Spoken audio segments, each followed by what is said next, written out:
Welcome back, everyone, to GTU. He has built a community providing support, resources, and education to prevent addiction and promote recovery. Joining us now is Al Richards, the host and founder of the Other Side of Addiction podcast. Welcome back. Thank you. Thank you for having me back. Appreciate it. You do such an amazing work with people and connecting people who are suffering from addiction. What types of addiction are we talking about? We're talking all types of addiction. The majority of the people that come on my show are battling drugs and alcohol, some sex, some gambling, but really we bring everybody in. So like I've got someone that is coming in next month that actually went to prison because of his porn addiction. And so the addiction is an addiction, right? The brain works the exact same way. It doesn't matter what the addiction is. Well, let's also talk about your podcast and how you do reach people that you never thought you could. Oh. My gosh, when I first started almost 3 years ago, it was just on the phone, emails, Instagram, Facebook, reaching out to individuals. And it's gotten to a point now that a lot of past guests from all over the place, I've interviewed people from the UK, Canada, all around the United States. I get emails, messages on Messenger. Hey, I've got someone that has a wonderful story. You need to talk to them. And there are all types of resources, though.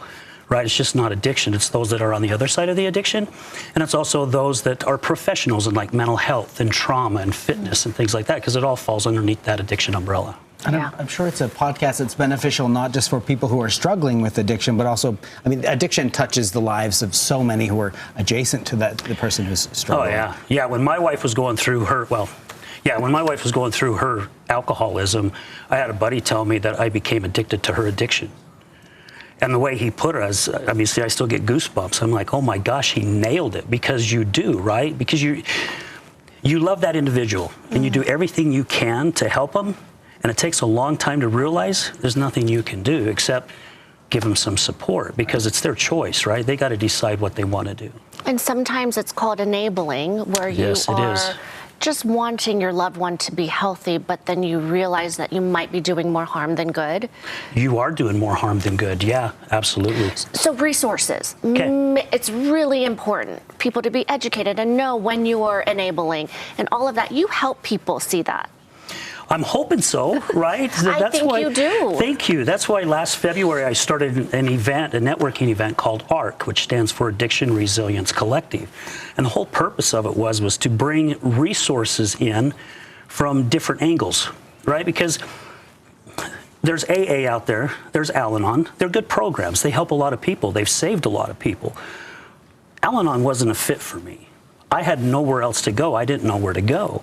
So I wanted to do a networking group where I could bring people in that do fitness, meditation, mental health, yoga, proper nutrition, right? Recovery centers that I believe are really good recovery centers, and let people know what's out there so they have all these different ways that they can go. Because what works for you, Josh, may not work for me.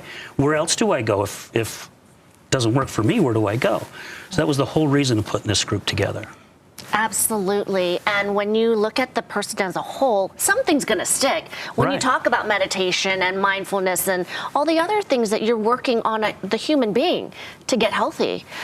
What else does ARC do in terms of reaching people? You know, it's just education, right? You know, it's funny, when I started my show almost 3 years ago, I was told that people would probably be reaching out to me asking advice. And I said, yeah, that's not going to happen. And literally it does. I mean, just 2 weeks ago, I got a call from somebody that found out that she had a family member that had gotten into drugs and had been hiding it. And she's like, Al, what do I do?